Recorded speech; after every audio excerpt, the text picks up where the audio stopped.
আমার নাম মোহাম্মদ আমির হামজা। আমি কুড়িগ্রাম জেলা থেকে এসেছি। সমস্ত ইভেন্ট নিজ যোগ্যতায় অতিক্রম করে ভাইভাতে গিয়ে চূড়ান্ত পর্যায়ে সিলেক্ট হই, আলহামদুলিল্লাহ।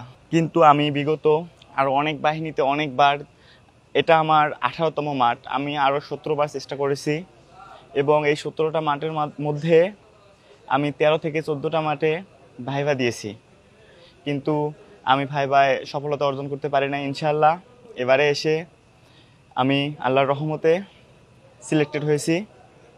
এখানে সব নিজ যোগ্যতায় এবং নিজ মেধায় নিয়োগ হবে। আমার পারিবারিক অবস্থা একদম খারাপ। আমার বাবা অসুস্থ আজ 5 বছর থেকে, দীর্ঘ 5 বছর থেকে অসুস্থ। বাবার ওষুধ কেনার জন্য আমার নিজের হাতের একটা স্মার্টফোন ছিল, সেটাও আমি বিক্রি করে দেই। আমি একজন সাধারণ আনসার সদস্য। আমার নাম মোহাম্মদ মুরাদ হোসেন। আমার জেলা চাঁদপুর। আমি বর্তমানে বন্দর 9-এর কয়েতে ছিলাম, বন্দরে ডিউটি করতাম। পরে দেখছি 26তম বেস আনসার ব্যাটালিয়ন নিয়োগ হয়েছে। আমি ওখানে আবেদন করছি 26তম বেসে। নিজ যোগ্যতায় আমি ওখানে পরীক্ষা দিলাম, সকল ইভেন্ট নিজ যোগ্যতায় উত্তীর্ণ হলাম। আগামীতে যারা মাঠ কার্যক্রম করবেন তারা নিজ যোগ্যতায় এখানে আসেন, আল্লাহর উপর বিশ্বাস রেখে নিজ যোগ্যতায় সকল ইভেন্ট পার করতে পারবেন। দালাল চক্রের সাথে লেনদেন করবেন না, স্বচ্ছ নিয়োগ হয় এখানে। এখানে দালালের কোনো অস্তিত্ব নেই।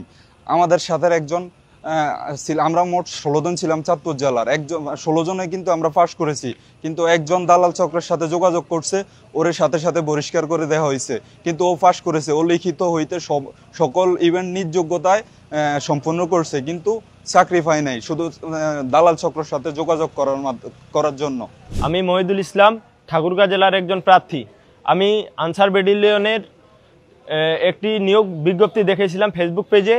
এরপরে আমি একটি কম্পিউটারের দোকানে গিয়ে আমি 200 টাকার বিনিময়ে একটি আবেদন করি এবং এই আবেদন করার পরে গত 3 দিন আগে আমার একটি মেসেজ আসে ফোনে, এবং গাজীপুর শফিপুরে আসার জন্য আমাকে বলা হয় এবং আমি আসি। এখানে আমি পুরোপুরি স্বচ্ছ